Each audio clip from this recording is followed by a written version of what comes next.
What is going on, everybody? Today we're going to be feeding the 125-gallon semi-aggressive / community tank, as well as the 55-gallon community. Now they're going to be getting frozen, dry, all that stuff. We're going to be taking deep looks at their behaviors and how everything goes down during feeding time. So as you can see here, we're starting off strong with some frozen krill. Everyone's into it. Sped it up a little bit because, you know, things aren't getting too interesting. Breaking up the krill here. The acaras and the frontosas in here just immediately took to that stuff. I wasn't able to get good shots of it, but my giant dojo loach really went in there and just started gobbling up the shrimp. But you know, what's funny, you're gonna see throughout this whole feeding experience, the two sharks, the rainbow and the red tail, just flashing at each other, just, you know, trying to assert dominance the whole time. The rainbow shark has actually been the dominant one for as long as the tank's been running. And the red tail has always been smaller, growing up in her shadow, that sort of thing. But he's finally starting to get a backbone, come up and assert himself during feeding time. Yeah, now at the top, we are getting started on some spirulina brine shrimp. I really wish the puffers would care more about the krill than the spirulina brine shrimp. You literally see me trying to take it away from him. But yeah, see, Dojo comes in here, eating some of those shrimp. He is really just inhaling them. It's nuts. But yeah, peaceful times, peaceful feeding. You can see the tetras going around too, and the gouramis really hitting the top water. Half the time, you know, I'm not sure if they're taking a gulp of air or if they're eating, given that they're labyrinth fish. Those darn yo-yo loaches, they are just the goofiest fish. If you haven't kept them before, I really recommend it. They are a whole mess of personality. And I think here we're going to come in with some flakes. Yep. Now, the thing about the flake foods is they have a higher level of phosphates compared to frozen foods. So if you feed primarily dry foods, pellets, flakes, granules, things like that, you are more prone to algae blooms and having algae issues, as opposed to if you were to just use frozen foods. So that's just something interesting. I use a mix. I actually kind of like having the phosphates for a lot of the plants. I mean, I'm sure you've seen in the video so far, there's a lot of plants in this tank, all real. So I kind of overfeed this tank intentionally to give those plants a little bit of a super boost. But yeah, all right, here we go. We're going to be starting over on the 55-gallon. You can see it's just a whole mess of Harlequin rasporas, pearl gouramis. I do have a pair of pistogramma in there as well. Again, full of plants. It is like a salad in there. Thankfully, I don't have any herbivorous fish. Yeah, and I think we were starting this one off. We're skipping krill on this tank just because obviously the fish are so small. Doing some more spirulina brine shrimp. Some people like to thaw their food before they put it in. I just couldn't be bothered. Rather just grab it and shake it around. Funny term. But yeah, the fish are just tearing into it. Really school mentality, and you can actually see the apisto there in the middle. That's the male, given the more vibrant colors. There's going to be some more close-up shots of him later in the video. The pearl gouramis are very small. They're very small juveniles right now, maybe about 1.5 inches long. You know, you can see them up there next to the apistos and the rasporas. They are not big yet. I've only had them for a couple months, so be ready. Right. I think we do some flakes next. Give them a little bit of flake action. Again, it's all my fish love the flakes more than frozen food, and you'd think it'd be the other way around. I don't necessarily get it. Yeah, some of these harlequins are huge. I've had them for a couple years now, so I mean, you'll be hard pressed to find harlequins this size and that colored up, even though I don't think the camera's doing them justice. They are just some super stunning fish. Their slang name's really funny too. Pork chop raspora, you know. Got a whole group of pork chops in my tank. Fun to say.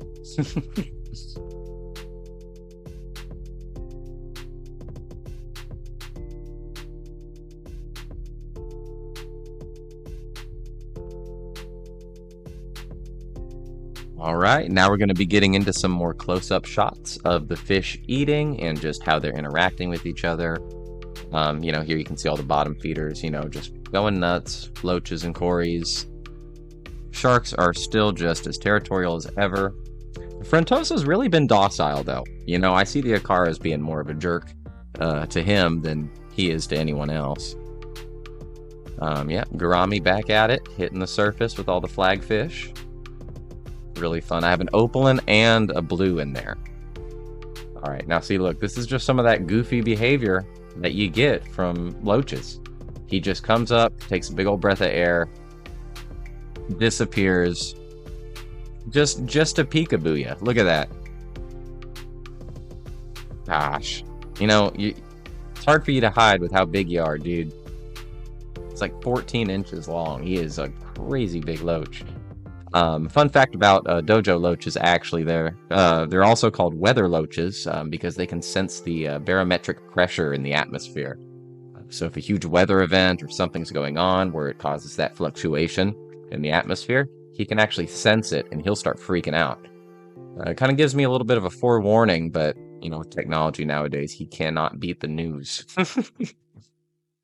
But yeah, the red eye tetra going around in there.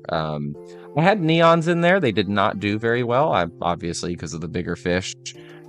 I found that the bigger tetras and the flagfish, things like that, tend to be my better schoolers. Gosh, yeah, I love the plecos in this tank, too. Got the lemon, longfin, blue eyes, and that gold spot. Super neat. Yeah. There's a lot of blue in here. Starting to notice that now. And it's funny, if you get a good look, if you ever catch one of the flagfish in these frames, they're called that obviously because they have stripes. It looks like stars and stripes, just like the US flag.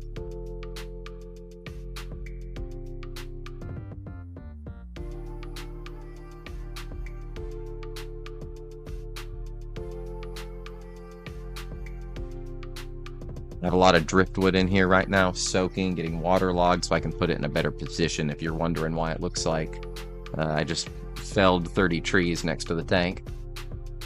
Yeah, and that's another thing I've noticed about this gold spot pleco. I've had him for about 3 years, had him really small, and it seems like with every day he just gets more and more aggressive. Towards other plecos anyways. I'll see him push around the rainbow shark sometimes as well. Yeah, even the Acaras showing that aggression. Yeah, and the Frontosa, I mean, he'll get more comfortable with time. I've probably only had him for a month, so he'll warm up to the tank. He's still being really shy with me. Yeah, and you can see the tiger lotus leaves I have on top, just super cool. Plants are just as much fun as the fish for me, to be honest. I'll be making some videos in the future about like my top 10 plants or just some of the coolest looking plants, in terms of looks, even though they might be just a pain in the butt to grow and keep, because there are several. And yeah, the two giants of the tank right there. Though I know who's going to win the long game. That pleco is going to get ginormous.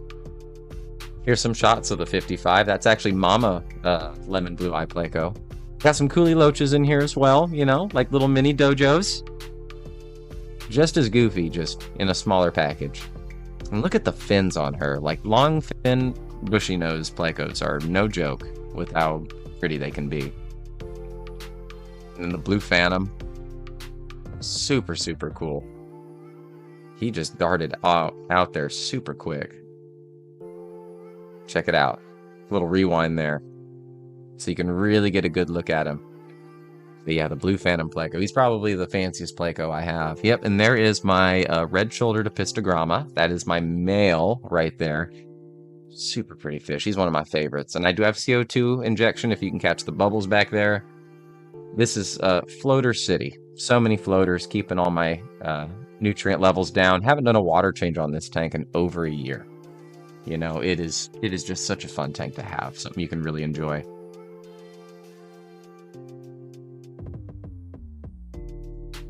Well, that just about wraps up feeding time. Thank y'all so much for watching. If you enjoyed the video, consider dropping a like or subscribing. I guess I'll catch y'all in the next video. Thanks so much for watching. Y'all have a good one.